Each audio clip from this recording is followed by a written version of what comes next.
That is a great question. I know I've encountered that question a number of times, and I'd suggest, while it's a great question, I'd suggest that it's often rooted in some popular misunderstandings of actually what's happening in predestination and election.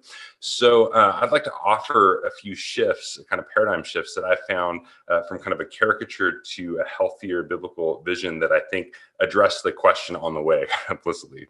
Right. So the first shift is what I call shifting from a mechanical vision to a romantic vision. Right. And what I mean by that, by a mechanical vision, I think of being in college, and I had this class. It was a world religions course.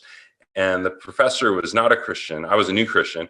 And the professor, though, he explained, he's like, hey, so there are some Christians who believe that we're all like puppets pulled around on strings from above, or like pre-programmed robots, right? And he's talking about predestination, and the assumption there, and this is kind of the caricature, the assumption is that we're controlled from the outside in. That predestination means that, you think of like the puppet on strings, it's like we're being controlled from above, or pre-programmed robots are being controlled from the past.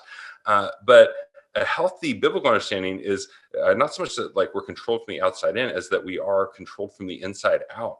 It's going, we are driven by what we love. We are creatures of the heart, driven by our desires, by our affections, by the things that our hearts are most captivated by.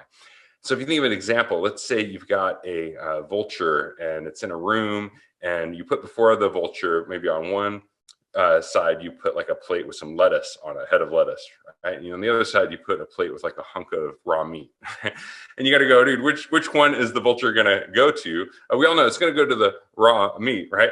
And it's not because there's necessarily something on the outside in constraining it, but because from the inside out, it's going to, that's just what the vulture wants. Like that's its nature. It's going to be drawn towards that thing because of who it is. And similarly, I'd say a healthy vision, kind of the romantic vision, so to speak, is going, we are creatures of the heart, driven by our heart. And what this means for the gospel is that it's not so much like God controlling our behavior is kind of in game, as it is our hearts being captivated by the beauty and the glory of God, by the holy splendor and majesty of who Christ is, that actually we want him more than anything.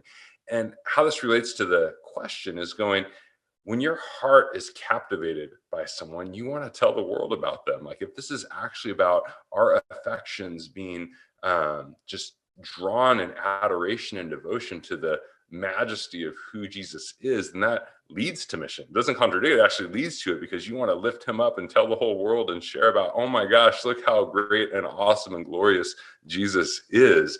It generates mission.